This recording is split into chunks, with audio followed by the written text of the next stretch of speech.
You don't belong in first class. I suggest you grab your bags and head back to row 45 before I have security drag you off this plane.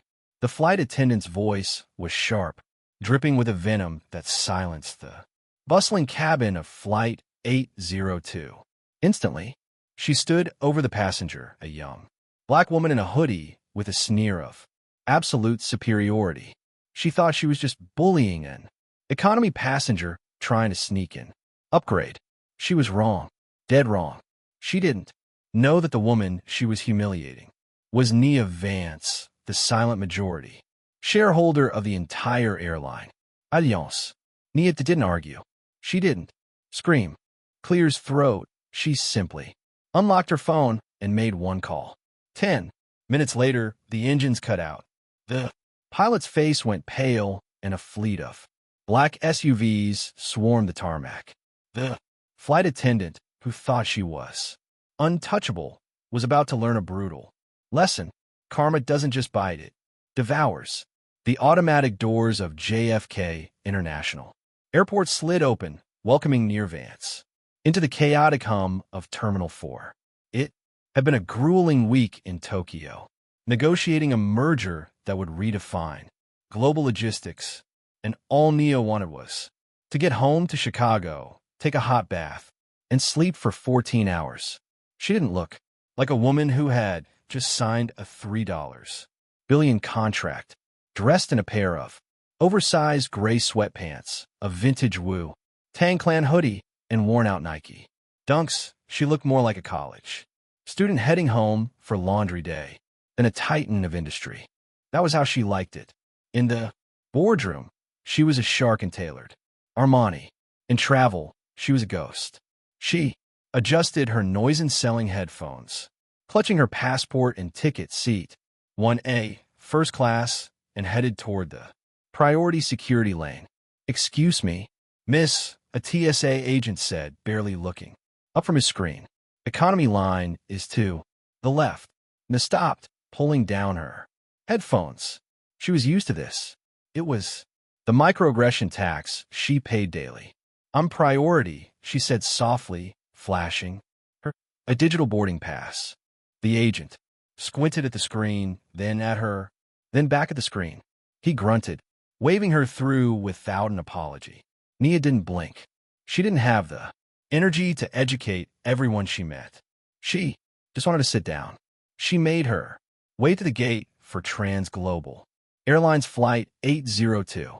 She loved Trans Global, or rather she loved the idea of it. 3 years ago, when the airline was on the brink of bankruptcy, Nia's investment firm, Vance Capital, had quietly bought 51% of the controlling stock. She had saved them from liquidation, kept 12,000 people employed, and never once asked for a press release. To the public, the CEO was still Arthur Sterling. To Arthur, Sterling, Nia Vance was the boss. Boarding began. First class and diamond medallion members. "You're welcome to board," the gate agent announced. Nia picked up her duffel bag. No Louis Vuitton, just a sturdy beat-up canvas bag she had for years, and walked toward the jet bridge. Standing at the entrance of the aircraft was the purser, a woman whose name tag read Brianna Miller. Brianna was in her late 50s with hair sprayed into a helmet of blonde rigidity and a smile that didn't reach her cold, calculating eyes. As passengers filed in, she greeted a man in a suit with a flirtatious giggle and a warm, "Welcome aboard, Mr. Henderson. Wonderful to see you again." Then Nia stepped forward. Brianna's smile vanished instantly. It was like a shutter slamming down over a window. She looked Nia up and down, her eyes lingering on the hoodie and the sneakers, with open disdain.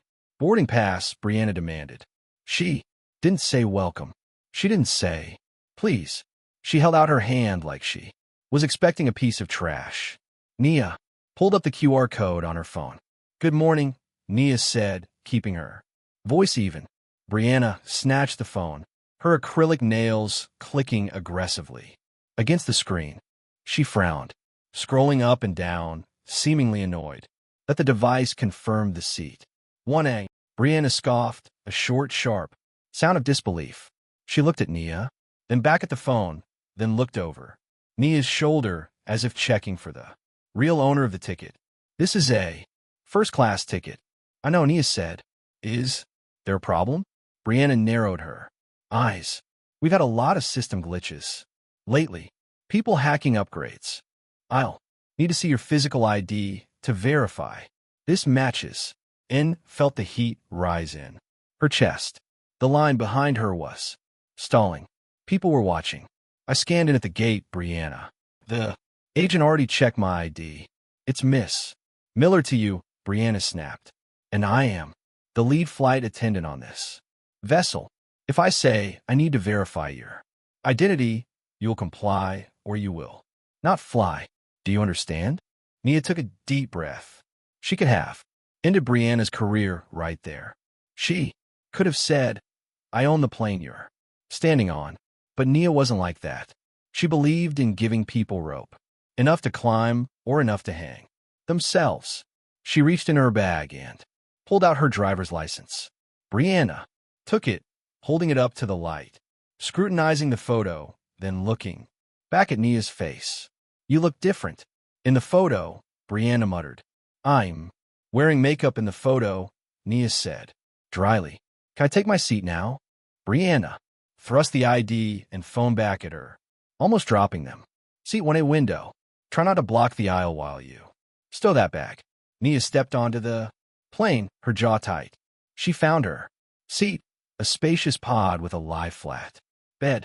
She tossed her bag into the overhead bin and sat down, exhaling a long, shaky breath.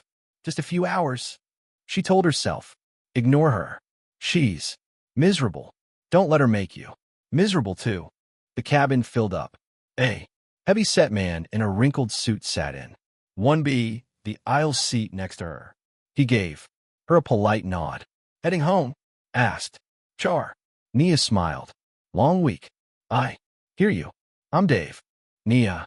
They exchanged a brief, pleasant silence. It was nice. Normal. But then Brianna clears throat. Miller returned. She walked down the aisle with a clipboard, doing the final manifest check. She stopped at row 1. She smiled beamingly at Dave. Mr. Roberts, so glad to have you with us. Can I get you a pre-aperture beverage? Champagne, scotch. Scotch would be great. Thanks, Brianna, Dave said. Brianna wrote it down. Then she turned to Nia. The smile dropped again. And you? She asked flatly. Water, please. No ice, Nia said. Brianna rolled her eyes, barely concealing it. We're running low on bottled water. I have to save it for the paying first passengers. The cabin went quiet.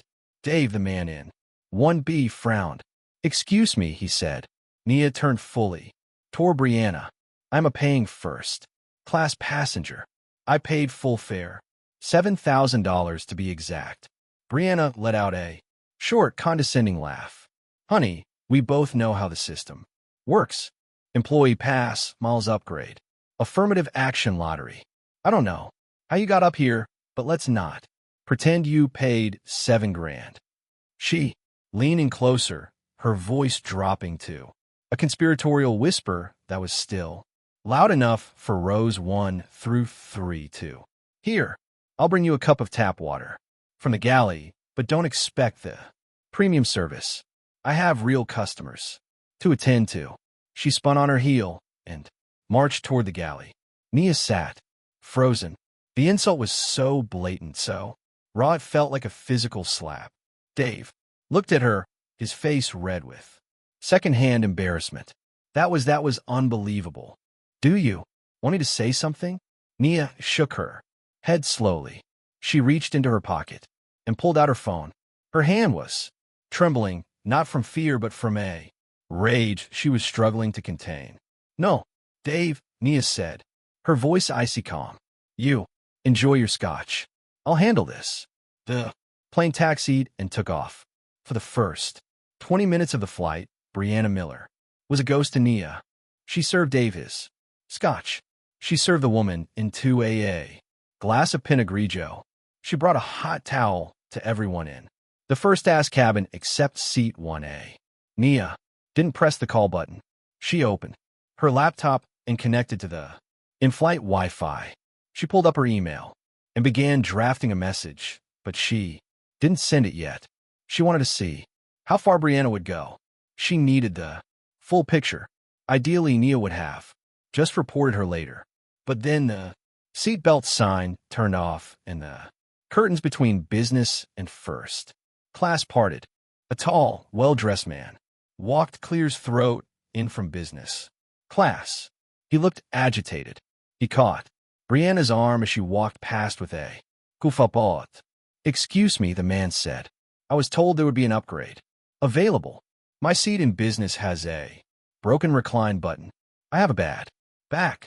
Brianna's face softened into that sugary fake sympathy. "Oh, you poor thing. I am so sorry. Let me check the manifest." She made show of looking at her tablet, though she clearly already knew the layout. The first-class cabin was full. 12 seats, 12 passengers. Her eyes darted around the cabin and landed inevitably on Nia. A slow, malicious smile spread across Brianna's face. "Sir," Brianna said loudly, "I think we can accommodate you. We have a passenger in 1A who is a clerical error." Nia looked up from her laptop. "Excuse me." Brianna walked over to Nia's seat, the man trailing behind her. Brianna loomed over the pod, her hands on her hips. "Mom, Brianna." Clear's throat said, her voice booming. "I need you to gather your things. We have a paying priority customer with a medical need for this seat. I'm going to have to move you back to economy. Comfort." "You have got to be kidding me," Nia said, closing her laptop. "I have a ticket. I am sitting in the seat I paid for. I am not moving." "This isn't a request," Brianna snapped. "This is an operational necessity. As a lead attendant, I have the authority to reassign seating for safety and medical reasons. This gentleman has a back condition. You look young and able-bodied. You can handle a middle seat in row 20. I have a spinal fusion from a car accident 3 years ago." Nia lied effortlessly. Well, it was a half-lie. She had minor back issues, but she wasn't going to give Brianna her medical history. "I booked this seat specifically for the lie flat function. I'm not moving." The man, clearly uncomfortable now, stepped in. "Look, if she doesn't want to move, it's fine. I can manage in business." "Nonsense," Brianna barked, cutting him off. She was committed now. It wasn't about the seat anymore. It was about dominance. She couldn't let this girl in. A hoodie tell her no in front of her. Wealthy passengers. She's moving. It's company policy that full fare customers take priority over upgrades and staff travel. "I told you," Nia said, standing up now. She was tall, nearly 6 feet, and for the first time, she towered over Brianna. "I'm not starved. I'm not an upgrade. I am a full fare customer, and if you touch my bag, you will regret it." Brianna's face turned a mottled shade of red. She took a step back, clutching her pearls. "Are you threatening a crew member? Did everyone hear that?" "She just threatened me. She did no such thing." Dave from 1B interjected loudly. He unbuckled his seatbelt. She said, "Don't touch her. Bake. You are harassing this woman, Brianna. And frankly, it's disgusting." "Sit down, Mr. Roberts." Brianna shrieked. "This is a security matter. Now, this passenger is being belligerent and refusing crew instructions." She grabbed the interphone handset on the wall of the galley. Her hands were shaking with rage. She punched in the code for the flight deck. "Captain," she said into the phone, her eyes locked on Nia with a look of pure hatred. "We have a level 2 threat in first class. A passenger is refusing instructions, acting aggressively, and has made verbal threats against the crew. I need you to authorize a restraint order, or we need to divert." Nia watched her. She didn't yell. She didn't scream. A strange calm washed over her. It was the calm of a sniper waiting for the wind to die down. Brianna hung up the phone and smirked. Captain says we're diverting to Kansas City.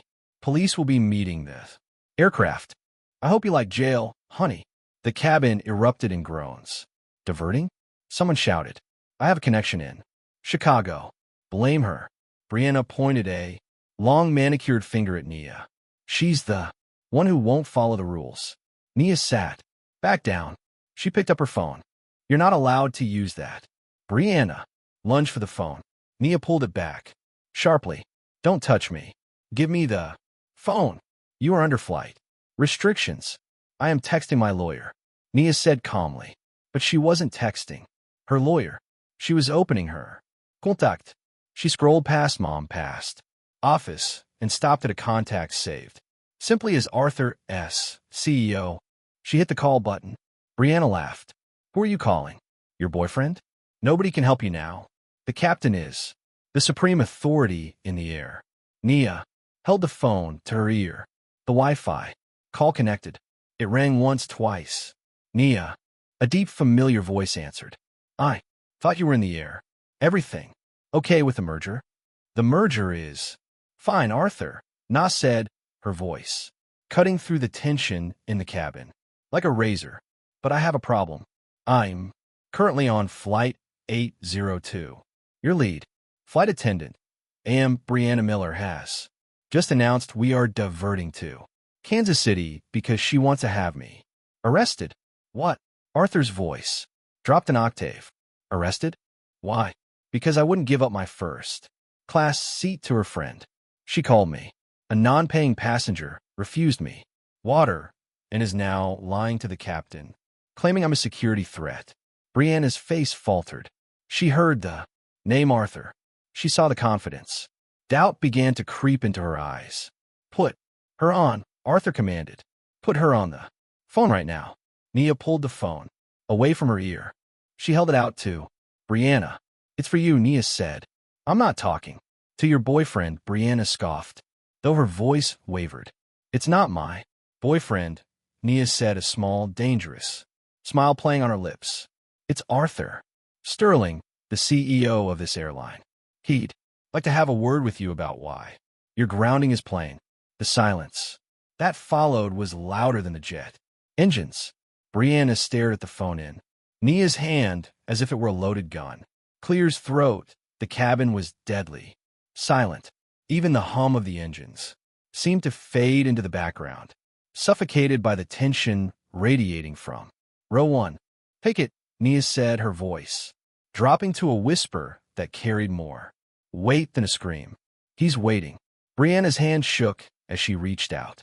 She snatched the phone, not wanting to touch Nia's skin. She brought the device to her ear, her expression a mix of fear and defiant skepticism. She was convinced this was a trick, a deep fake app, a boyfriend with a voice modulator. There was no way a girl in a Wong hoodie had the CEO of Trans Global Airlines on speed dial. Hello, Brianna said, her voice dripping with accusatory sarcasm. Who's this really? This is Arthur Sterling. The voice on the other end boomed loud enough that even Nia could hear the tiny distortion leaking from the speaker. Employee ID 001. And you are speaking to the chairwoman of the board, Nia Vance. Now identify yourself properly. Brianna blinked. The voice sounded exactly like the corporate training videos. It had that same transatlantic cadence, that specific, authoritative gravel, but her brain refused to accept it. It was too absurd. Look, Brianna let out a nervous, high-pitched laugh. I don't know who this is, but impersonating a corporate officer is a felony. I am filing a report with the FBI as soon as we land. This is harassment. She didn't wait for a response. She tapped the red end call button with her thumb. She handed the phone back to Nia with a sneer. Nice try, honey. You and your little actor friend can explain it to the federal marshals in Kansas City. Nia took the phone back. She didn't look angry. She looked disappointed. She looked at Brianna the way a scientist looks at a lab rat that just failed a maze. You hung up on him, Nia stated simply. You actually hung up on Arthur. Sterling. I hung up on a fraud. Brianna shouted, turning to the rest of the cabin, seeking validation. Did you hear that? She's trying to scam us.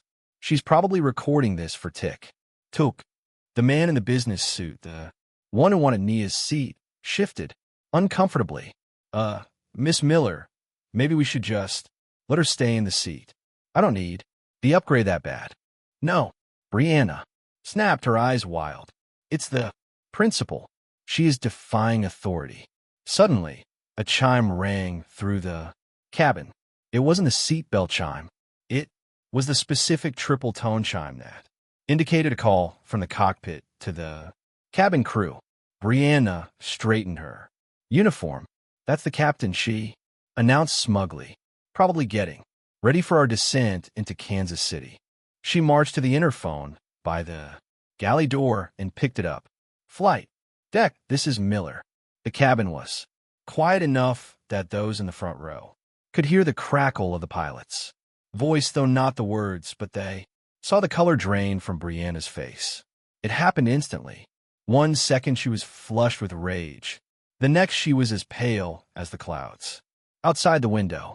Sir, she stammered. I don't understand. Pause. But sir, she's a security risk. She paused longer. This time, Brianna's knees actually buckled. She had to grab the handle of the galley door to hold herself up. Yes, sir, I understand. No, I won't. She hung up the phone. Slowly, her hand missed the cradle the first time, the plastic clattering against the wall. At that moment, the cockpit door opened. It wasn't just the first officer. It was the captain himself. Captain James Anderson, a 30-year veteran with silver hair and for stripes on his shoulders. He rarely left the flight deck during cruising altitude. He walked into the first class cabin, ignoring Brianna completely. He scanned the seats until his eyes landed on 1A. He walked straight to Na. 2. The shock of everyone on board, Captain Anderson removed his cap. He bowed his head slightly, a gesture of immense respect. M. Vance, the captain said, his voice steady but apologetic. I just received a priority text via cars from Operations Control and then a direct SATCOM call from Mr. Sterling. Nia looked up, locking eyes with the pilot. Captain Anderson, I apologize for the disruption to your flight. The apology is ours, Mom, Anderson said. He turned slowly to face Brianna. His eyes were hard. Ms. Miller, you are relieved of duty effective immediately. Brianna gasped. Captain, you can't be serious.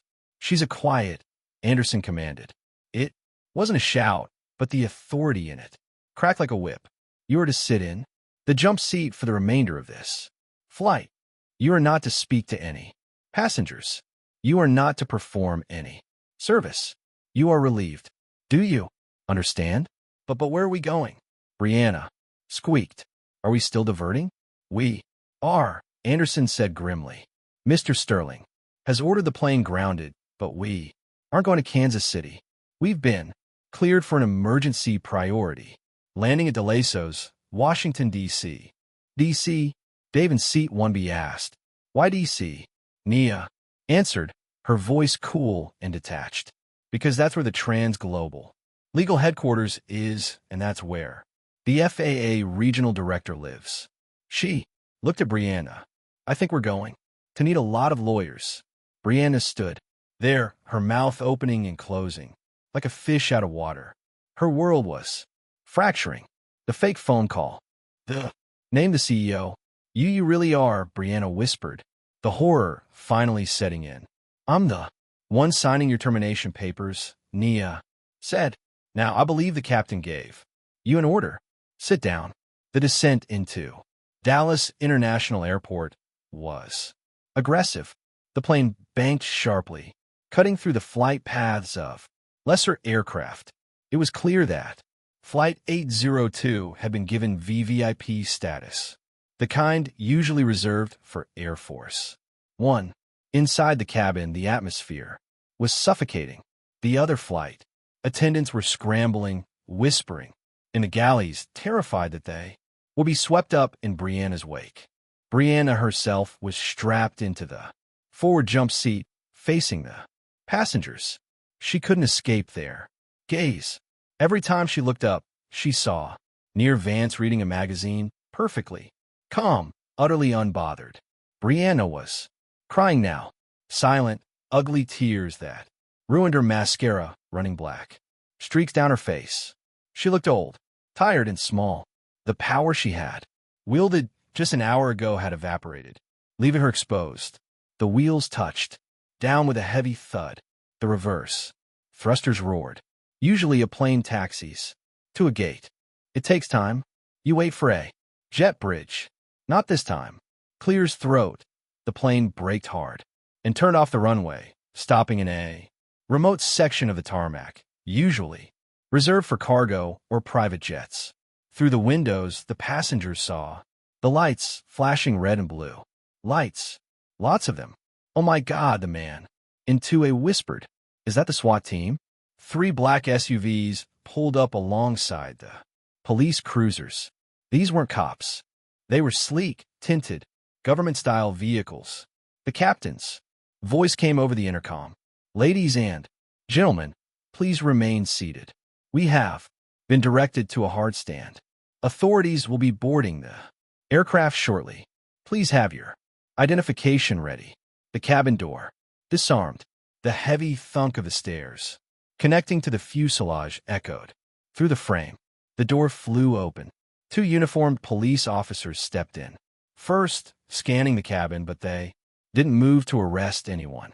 They stepped aside. A woman in a sharp navy power suit entered. She was followed by 2 men in suits who looked like they chewed glass for breakfast. The woman walked straight to row 1. She ignored Brianna, who was trembling in the jump seat. Miss Vance, the woman said, extending her hand. I'm Sarah Jenkins, Chief Legal Counsel for the Mid-Atlantic region. Arthur sent us. Are you all right?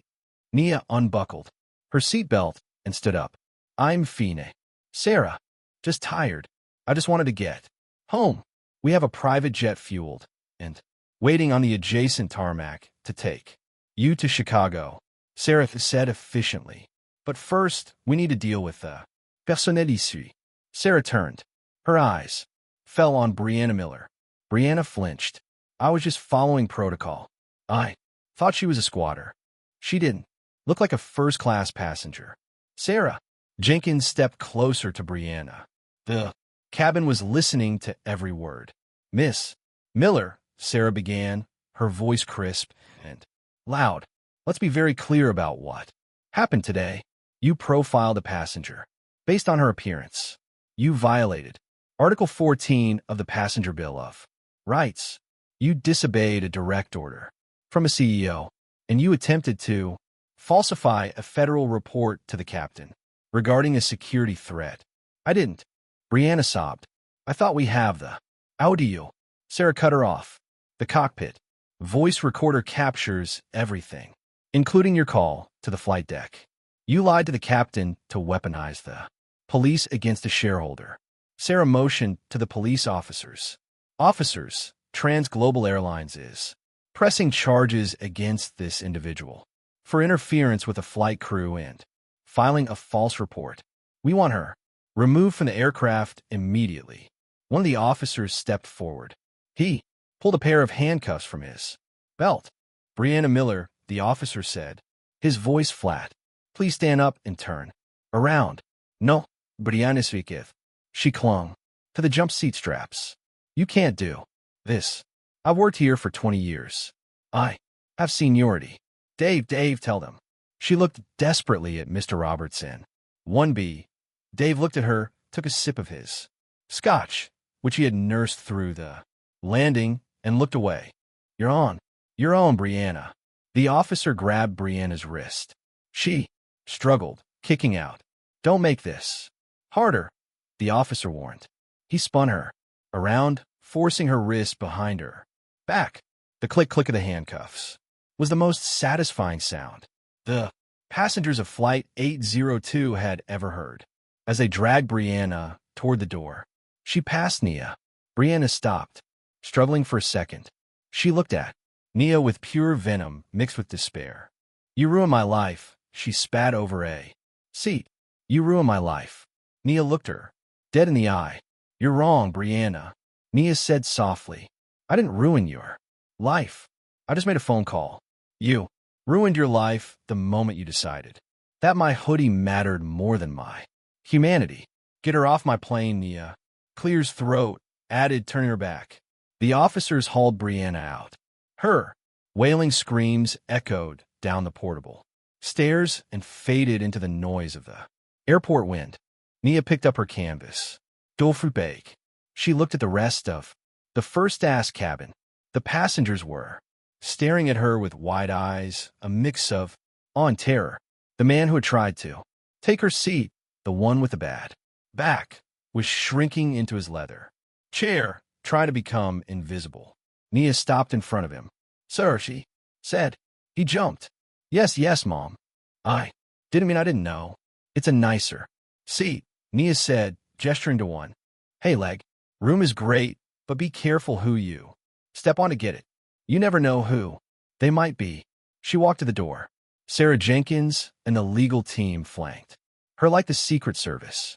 As she stepped out onto the metal stairs, the cool air of D.C. hit her face. Down on the tarmac, she saw Brianna being shoved into the back of a police cruiser. But the nightmare wasn't over for Brianna. And for Nia, the cleanup was just beginning. This wasn't just about one flight attendant anymore. This was about the culture of the entire company she owned. Nia pulled out her phone and dialed Arthur again. Clears throat. "She's off the plane," Nia said. "But, Arthur, we have a bigger problem. If she felt comfortable doing that in front of a cabin full of witnesses, she's not the only one. I want a full audit. I want to know every complaint filed against flight crews in the last 5 years that was dismissed. We are cleaning house." Nia was escorted away from the spectacle of Flight 802 and directed toward a sleek black sedan waiting on the tarmac. The transition from the chaotic energy of the arrest to the hermetically sealed silence of the luxury car was jarring. Sarah Jenkins sat beside her, already typing furiously on her phone. Clears throat. "We have a crisis team assembling in Chicago right now. We need to get ahead of the narrative before the passengers land and start talking to the press." "It's too late for that, Sarah," Nia said, leaning her head back against the leather headrest and closing her eyes. "What do you mean?" Nia opened one eye. "Look at Twitter." Sarah switched apps on her phone. Her breath hitched. It hadn't even been 30 minutes since they landed, yet the videos were already live. They were shaky, filmed vertically, from rows 2, 3, and 4, peeking through the gaps in seats. The first video showed Brianna towering over Nia. The audio was crisp. "I suggest you grab your bags and head back to row 45 before I have security drag you off this plane." The second video was worse. It was the confrontation about the seat swap. Brianna's voice was shrill, hysterical, calling Nia's security threat, while the rest of the cabin defended her. The hashtags were already trending globally. Trans global racist, Flight 802, and simply the hoodie CEO. "Oh my God," Sarah whispered. 60,000 retweets in 20 minutes. TMZ just picked it up. CNN is running a banner. The car pulled up to a private hangar, set apart from the main terminals. It was a structure of steel and glass, glowing warmly against the darkening D.C. sky. This was the sanctuary for the ultra-elite, a place where passports were checked over cappuccinos in leather. Armchairs not in queues. Standing inside the hangar lounge, pacing nervously over a Persian rug, was Arthur Sterling. The CEO of Trans Global looked like he had aged 10 years since their phone call an hour ago. When Nia walked in, still in her sweatpants and long hoodie, carrying her canvas bag, Arthur looked like he might cry with relief and shame. Clears throat. Nia. He hurried over his hands, outstretched but stopping short of, hugging her, unsure of the boundaries. Now, Nia, I am. There are no words. I am. Mortified. Are you all right? Did they hurt you? Nia dropped her bag on a multi-million-dollar marble coffee table. I am tired, Arthur. I'm tired of having to prove I belong in spaces I paid for, and I'm tired of the fact that if I wasn't me, if I was just a regular black student or artist coming home, I would be in handcuffs right now in Kansas City instead of Brianna. Arthur winced. We will fix this. I promise you. Brianna is gone. We'll issue a statement. A statement isn't enough, Nia said, her voice hardening. She walked over to a floor, toe-ceiling window, looking out at a Gulfstream G650 jet being fueled. Her ride home. You saw the videos, Arthur. That wasn't just one bad apple. That was comfort. She was comfortable being that way. She felt protected. She felt entitled. That's a culture problem. Sarah Jenkins stepped forward. Tentatively. Miss Vance, the stock is already reacting in after-hours trading. Down 4%. The board is panicking. They want to know what your strategy is. Nia turned from the window. The exhaustion was gone from her face, replaced by the steely resolve that had made her a billionaire before 30. My strategy is scorched earth, Nia said. Arthur, get the corporate jet ready. We aren't going to Chicago tonight. Arthur blinked. We aren't? Where are we going? We're going to Atlanta, Nia said. To the flight attendant training center. I want to see where Brianna Miller was taught. I want to see the manuals. I want to meet the instructors. And then tomorrow morning, we go to Chicago and I'm calling an emergency board meeting. Mandatory attendance in person. Nia, Arthur cautioned, the board doesn't know about your involvement. You've always remained a silent partner. If you walk into that room, you out yourself. Your anonymity is gone forever. Nia looked down at her hoodie, then up at the TV screen in the lounge, which was replaying the footage of Brianna screaming at her.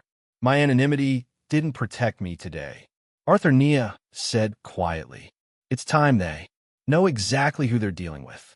Let's go. The next 24 hours were a blur of jet, fuel, and caffeine. Nia didn't sleep. In Atlanta, at 3 a.m., she walked through the cavernous global training facility. She tore through training manuals that hadn't been updated since 2008. She questioned terrifyingly cheerful instructors about their modules on unconscious bias, only to find they were optional 15-minute online quizzes that most staff clicked through while watching TV. She found Brianna Miller's file. It was thick complaints going back 15 years, rudeness, racial insensitivity, escalating conflicts, and on almost every complaint there was a digital signature dismissing it. A middle manager in HR named Mateo Thorne. His notes were brief and dismissive. Passenger was unruly. Miller followed protocol to maintain cabin order. He protected her, Nia said, slamming the file shut in the silent training center. He created her by 10 battles. The next morning, the atmosphere in the penthouse boardroom of Trans Global Tower in Chicago was toxic.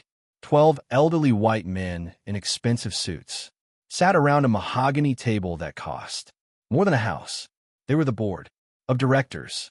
They were used to Arthur Sterling giving them sanitized reports while they checked their stock portfolios. Today, Arthur sat at the side of the table. The head chair was empty. The doors opened. Nia Vance walked in. She was no longer wearing the hoodie. She was dressed in a tailored black Alexander McQueen Powers suit that fit her like armor. Her hair was pulled back tightly. Her heels clicked sharply on the hardwood floor, echoing like gunshots in the silence.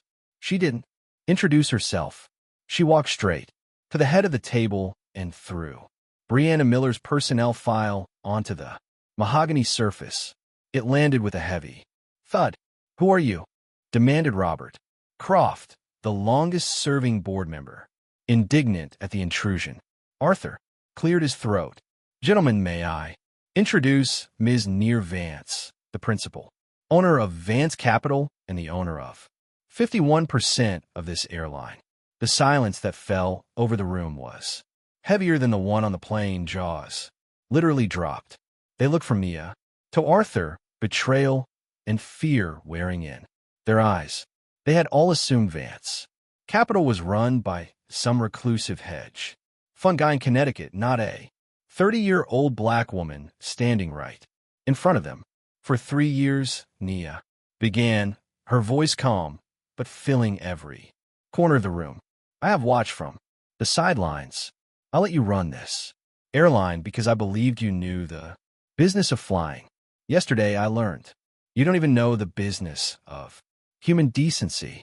She pressed a button on the smart console built into the table. The giant screen on the wall lit up. It wasn't a graph. It was the mugshot of Brianna Miller, taken hours ago in a DC processing center. She looked haggard, stripped of her uniform and her arrogance. "This is what our passengers think of Transglobal right now," Nia said. "A racist bully with a badge." She swiped the screen. A new photo appeared. A slick-out-looking man in his 40s with a smug grin. Mateo Thorne, the HR manager. "From Atlanta." "Arthur," Nia said, not looking away from the board members. "Is Mr. Thorne in the building?" "He is outside in the waiting area, Miss Vance. He thinks he's here for a promotion interview." "Bring him in." Mateo Thorne walked in, confident, buttoning his jacket. When he saw the board and the unfamiliar woman at the head of the table, his step faltered. Nia picked up the file. "Mr. Thorne, you dismissed 14 separate complaints against Brianna Miller in the last 5 years. 3 of them involved racial epithets. Can you explain why?" Mateo looked at Arthur, confused. Who is this?" "Answer the question," Nia said. Mateo sweated. "Look, Brianna was old school. She ran a tight ship. Sometimes passengers get out of hand. You have to back your crew. It's policy. It was your policy to ignore racism to keep the flight schedule running on time?" Nia asked. "It's a high-stress environment," Mateo shrugged, trying to regain his composure. "Sometimes things get blown out of proportion by certain types of passengers." The phrase hung in the air. The board members shifted uncomfortably. Nia smiled. It wasn't a nice smile. "Certain types of passengers like me, the type that pays your salary." She tossed the file toward him. "You're fired, Mateo, for gross negligence and contributing to a hostile corporate environment. Security is waiting outside to escort you. You have 5 minutes to clear your desk. No evidence. You can't do that." Mateo sputtered, looking at Arthur for help. "Arthur, who is she?" "She's the boss, Mateo," Arthur said quietly. "Goodbye." Mateo was led out, stunned. Nia turned back to the board. "We are hemorrhaging money and reputation because you allowed a culture of impunity to fester. Brianna Miller is facing federal charges for interfering with a flight crew. Charges we pressed, but the rot goes deeper." She placed both hands flat on the table and leaned in. "Effective immediately, every single flight attendant and gate agent is being retrained. Not online quizzes, in person. Intensive behavioral training. We are rewriting the passenger Bill of Rights, and we are implementing a zero-tolerance policy for bias verified by independent auditors." Robert Croft spoke up near MS. "Vance, that will cost millions. We're already taking a hit from the bad press. Can we afford this right now?" Nia looked at him. "Mr. Croft, yesterday I was ready to sell this entire airline for scrap metal because of how I was treated. The question isn't if you can afford the training. The question is if you can afford for me to walk away." She stood up straight. "You have 1 hour to draft a press release announcing these changes and announcing that Brianna Miller has been terminated for cause. I will approve it personally. Get to work." She walked out of the boardroom, leaving 12 powerful men terrified of the sound of her receding footsteps. 2 months had passed since the incident. On Flight 802, outside the floor-to-ceiling windows of Chicago O'Hare's Terminal 3, the December sky was a bruised shade of purple, spitting angry flurries of snow against the glass. It was the kind of weather that grounded fleets and frayed nerves. Inside the terminal was a chaotic ecosystem of holiday desperation. Families sprinted toward closing gates. Business travelers barked into Bluetooth headsets, and the smell of stale coffee mixed with the scent of wet wool. Near, Vance sat quietly in the plastic bucket seat of Gate K-12. She was invisible. She had traded the Alexander McQueen power suit for her armor of anonymity, a charcoal gray hoodie, oversized denim, and a faded black baseball cap pulled low over her eyes. To the hundreds of people rushing past her, she was just another tired traveler hoping to get to Seattle before the blizzard hit. They had no idea that she could buy the entire terminal without checking her bank balance. She held a boarding pass in her hand. Group 4, Economy, Seat 32E, Middle. Nia didn't have to fly this way. Her private Gulfstream G850 was currently sitting in a heated hangar on the other side of the airfield, stocked with champagne and staffed by a crew that would peel grapes for her if she asked. But Nia wasn't flying to Seattle for a vacation. She was flying to conduct an audit. For the last 8 weeks, global airlines had been under siege. The Breonna Miller incident had triggered a seismic shift. The viral videos had forced a reckoning that went far beyond one bad employee. Nia had purged the executive leadership, fired the HR directors who enabled the behavior, and instituted a brutal, mandatory retraining program for all 45,000 employees.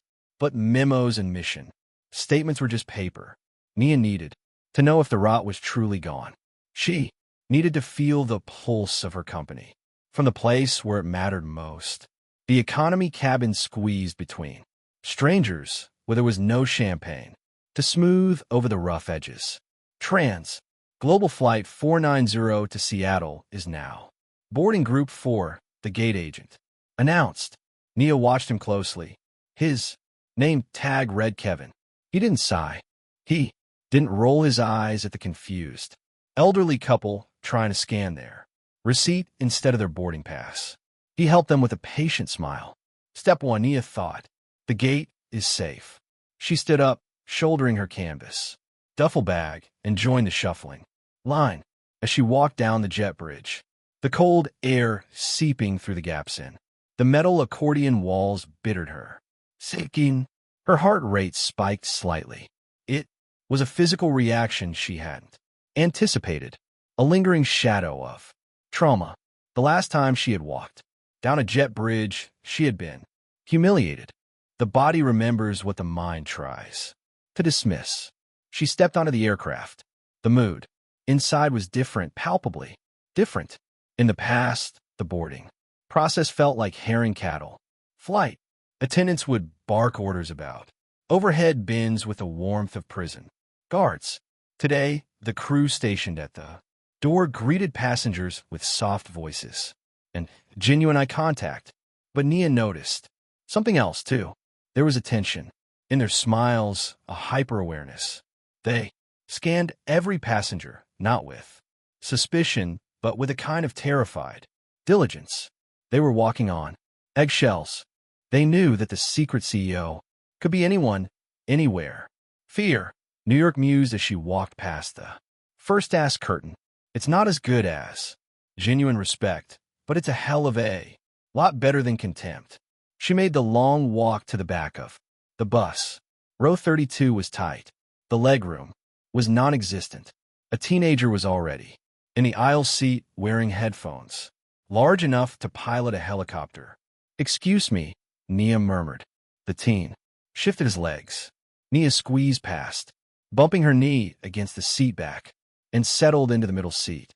The man in the window seat was staring out at the snow, his face illuminated by the harsh blue light of a Kindle. He looked familiar, the curve of the jaw, the thinning hair, the weary set of his shoulders. He turned to glance at his new seatmate, offering a polite, reflexive nod. Then he froze. His eyes widened behind his reading glasses. He squinted as if trying to reconcile the image in front of him with the one he had seen on every news channel for the last 2 months. No way, he whispered, his voice cracking. Nia couldn't help but smile. It was a genuine, warm expression that softened the harshness of the moment. Hello, Dave. I see you're still loyal to Trans Global. It was Dave Roberts, the man from seat 1B, the man who had stood up for her when everyone else was paralyzed and who had offered to give up his seat to the entitled passenger just to stop the bullying. Clear his throat. I don't believe it, Dave stammered, leaning in close so the teenager in the aisle wouldn't overhear. What on earth are you doing back here in Stige? I saw the Forbes article. You own the majority share. You own the plane. Just checking on my investment, Dave. Nia whispered back, buckling her seatbelt. It's hard to see the dirt from 40,000 feet in a private jet. You have to get down on the floor sometimes. Dave shook his head in amazement. You really are something else. You know, I told my wife about you. She didn't believe me until the footage came out. The plane pushed back from a gate, the engines whining to life. The safety demonstration began. Now watched it critically. The video had been replaced. The new version was inclusive, clear, and emphasized passenger dignity. As the aircraft taxied to the de-icing pad, Dave lowered his voice further. The conversation turned to the subject, hanging between them like a ghost. I heard about Brianna, he said. Nia's expression remained neutral. Oh yeah, my nephew works in employment law in D.C., Dave said, a grim look crossing his face. He followed the case. It was brutal. I heard she tried to sue for wrongful termination, and your lawyers countersued for damages to the brand. She lost everything, didn't she? Nia looked at the seat back in front of her. She lost her pension. She lost her career. She's on the federal no-flee list, Dave. She can't even take a bus without being flagged because of the security threat level she falsified. She's working at a call center in Maryland now, I hear. Damn, Dave breathed out. That's heavy. I mean, she was awful. Truly awful. But to see someone's life just incinerated like that, she held a match to the gasoline. Herself. Dave, Nia said softly. I gave her 3 chances to put it out. She chose to pour more fuel. Karma isn't always about revenge. Sometimes it's just the inevitable consequence of thinking you're untouchable. Dave nodded slowly. Well, whatever you did, it worked. Have you noticed the crew? I have. It's like flying on a different airline, Dave said, gesturing vaguely to the front of the cabin. Everyone is so polite. It's a little stiff. Sure, they look terrified of making a mistake, but nobody is rolling their eyes. Nobody is sighing when you ask for a napkin. You changed the culture. Nah, you really did. The plane roared down the runway, shuddering as it fought the crosswinds before lifting into the gray soup of the clouds. They reached cruising altitude quickly. The ding of the seatbelt sign turning off echoed through the cabin. Nia tensed. This was the final test. The service. The cart rattled down the aisle. It was manned by a young woman, no older than 24, and a young man with a neatly trimmed beard. They moved efficiently, but they didn't look rushed. They were engaging with passengers. The cart reached row 32. The young woman looked at Dave. Beverage for you, sir, she asked. Her tone was bright, professional. Diet Coke, please, Dave said. She placed the cup on his tray table with a napkin. Then she turned her eyes to the middle seat, to the woman in the hoodie. Nia held her breath. This was the moment. Would the mask slip? Would the Attendants see a young black woman in casual clothes and assume she wasn't worth the effort. Would the smile fade? The flight attendant looked Nia in the eye. She didn't look through her. She didn't look past her. She saw her. "And for you, Mom?" the attendant asked, her voice maintaining the exact same level of respect she had shown the businessman 3 rows up. "Can I get you something to drink?" Na looked at the young woman's name tag. "Sarah, water, please," Na said, her voice steady. "No ice." Of course. Sarah didn't roll her eyes at the specific request. She didn't sigh about opening a new bottle. She simply reached down, cracked the seal of a fresh water bottle, poured it carefully, and handed it to Nia with a smile. "Here you go. Let me know if you need a refill later." The cart moved on to the next row. Nia sat there holding the plastic cup. The water trembled slightly from the vibration of the engines. It was just a cup of water. It cost the airline maybe 12 cents. But to Nia, it felt heavier than gold. It was the weight of validation. It was the proof that the monster had been slain and the village was safe again. She took a sip. It was cool and clean. "You okay?" Dave asked, gently, watching her. Nia turned to him. For the first time in months, the tension in her shoulders completely evaporated. She tipped her baseball cap back, letting the cabin lights hit her face. "Yeah, Dave," Nia smiled, looking out the window as the plane broke through the cloud cover, emerging into the blinding, brilliant sunshine of the upper atmosphere. "I think the air is finally clear. Sometimes the people you try to step on are the very ones holding the ground beneath your feet." Brianna Miller learned that lesson in the most brutal way possible, proving that karma doesn't always take its time. Sometimes it arrives at 500 miles per hour at 30,000 feet. Nervance didn't just stand up for herself. She stood up for everyone who has ever been judged for how they look instead of who they are. If you enjoyed this story of high-flying justice and hard-hitting karma, please smash that like button. It really helps the channel grow. Share this video with anyone who loves a good story about bullies getting exactly what they deserve. And don't forget to subscribe and hit the notification bell so you never miss our next epic tale. Thanks for watching and fly.